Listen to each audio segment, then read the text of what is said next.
Once upon a time, a girl named Cinderella lived with her stepmother and 2 stepsisters. Poor Cinderella had to work hard all day long so the others could rest. It was she who had to wake up each morning when it was still dark and cold to start the fire. It was she who cooked the meals. It was she who kept the fire going. The poor girl could not stay clean from all the ashes and cinders by the fire. What a mess! Her 2 stepsisters laughed, and that is why they called her Cinderella. One day, big news came to town.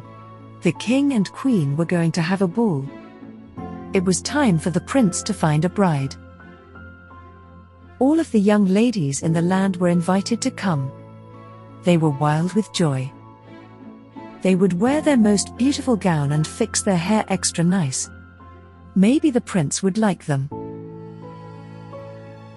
At Cinderella's house, she now had extra work to do. She had to make 2 brand new gowns for her stepsisters.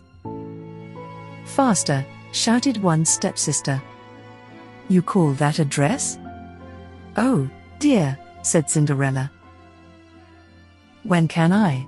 The stepmother marched into the room. "When can you what?" "Well," said the girl, "when will I have time to make my own dress for the ball?" "You?" asked the stepmother. "Who said you were going to the ball?" "What a laugh," said one stepsister. "Such a mess." They pointed at Cinderella. All of them laughed. Cinderella said to herself, "When they look at me, maybe they see a mess. But I am not that way. And if I could, I would go to the ball." Soon the time came for the stepmother and stepsisters to leave for the big party. Their fine carriage came to the door. The stepmother and stepsisters hopped inside. And they were off. "Goodbye, have a good time." But her stepmother and stepsisters did not turn around to see her. "Ah, me," said Cinderella sadly. The carriage rode down the street. She said aloud, "I wish I could go to the ball, too." Then, poof! All of a sudden, in front of her was a fairy. "You called?" "Did I? Who are you?" "Why, your fairy godmother, of course. I know your wish. And I have come to grant it." "But," said Cinderella, "my wish is impossible." "Excuse me," said the fairy godmother in a huff. "Did I not just show up out of thin air?" "Yes, you did," said Cinderella. "Then let me be the one to say what is possible or not." "Well, I think you know I want to go to the ball, too." She looked down at her dirty clothes. "But look at me." "You do look a bit of a mess," said the fairy godmother. "Even if I had something nice to wear," said the girl, "I would have no way to get there." "All of that is possible," said the fairy. With that, she tapped her wand on Cinderella's head. At once, Cinderella was all clean. She was dressed in a beautiful blue gown. Her hair was set up high on her head inside a golden band. "This is wonderful," said Cinderella. "Who said I was done?" said the fairy godmother. She tapped her wand again. At once, a beautiful carriage came to be, with a driver and 4 white horses. "Am I dreaming?"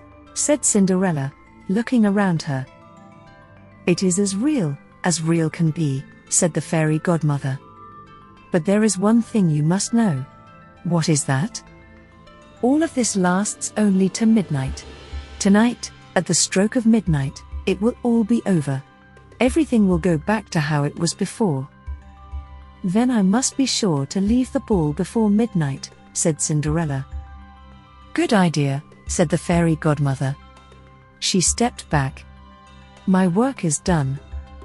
And with that, the fairy godmother was gone. Cinderella looked around her. Did that even happen? But there she stood in a fine gown, and with a golden band in her hair. And there were her driver and 4 horses before her, waiting. She stepped into the carriage. and they were off. Over at the ball, the prince did not know what to think. "Why do you have that sad look on your face?" the queen said to her son. "Look around you. You could not ask for finer maidens than these." "I know," said the prince. Yet he knew something was wrong. He had met many of the young women. Yet after he said hello, one by one, he could find nothing more to say. "Look." Someone pointed to the front door. "Who is that?" All heads turned. Who was that lovely maiden stepping down the stairs? She held her head tall and looked as if she belonged. But no one knew her. "There is something about her," said the prince to himself. "I will ask her to dance." And he walked over to Cinderella. "Have we met?" said the prince. "I am pleased to meet you now," said Cinderella. "I feel as if I know you," said the prince. "But of course, that is impossible." "Many things are possible," said Cinderella, "if you wish them to be true." The prince felt a leap in his heart. He and Cinderella danced. When the song was over, they danced again. And then they danced again, and yet again. Soon the other maidens at the ball grew jealous. "Why is he dancing all the time with her? How rude!" But all the prince could see was Cinderella. They laughed and talked, and they danced some more. In fact, they danced for so long that Cinderella did not see the clock. Said the clock. Cinderella looked up. Went the clock again. She looked up again. "Oh, my," she cried out. "It is almost midnight."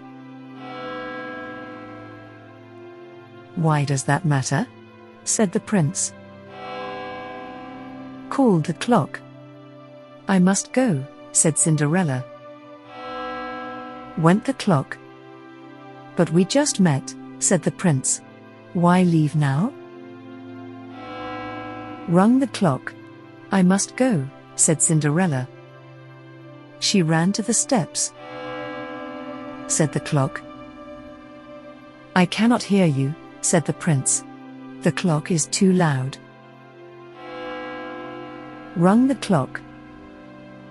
"Goodbye," said Cinderella. Up the stairs she ran.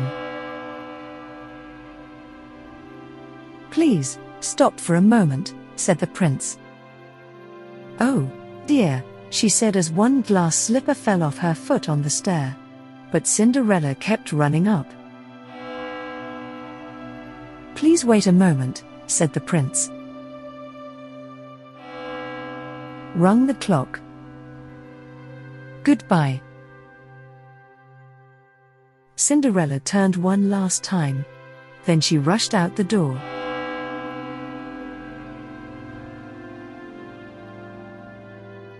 The clock was quiet. It was midnight. "Wait," called the prince. He picked up her glass slipper and rushed out the door. He looked around but could not see her blue dress anywhere.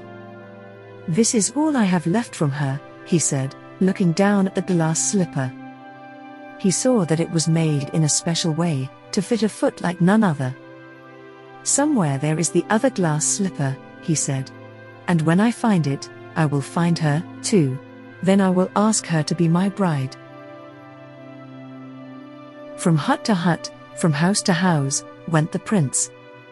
One young woman after another tried to fit her foot inside the glass slipper. But none could fit.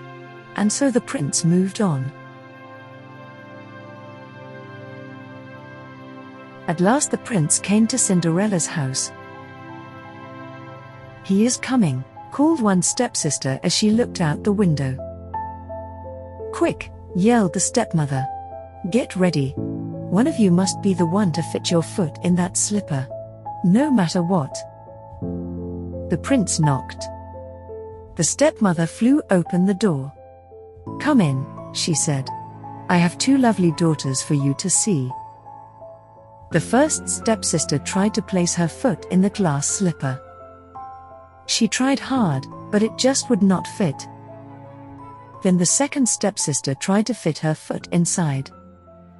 She tried and tried with all her might. "Are there no other young women in the house?" said the prince. "None," said the stepmother. "Then I must go," said the prince. "Maybe there is one more," said Cinderella, stepping into the room. "I thought you said there were no other young women here," said the prince. "None who matter," said the stepmother in a hiss.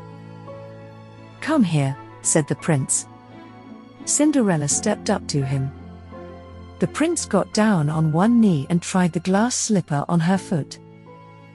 It fit perfectly. Then, from her pocket, Cinderella took out something. It was the other glass slipper. "I knew it," he cried. "You are the one." "What?" shouted a stepsister. "Not her," screamed the other stepsister. "This cannot be," yelled the stepmother. But it was too late. The prince knew that Cinderella was the one. He looked into her eyes. He did not see the cinders in her hair or the ashes on her face. "I have found you," he said. "And I have found you," said Cinderella. And so Cinderella and the prince were married. And they lived happily ever after.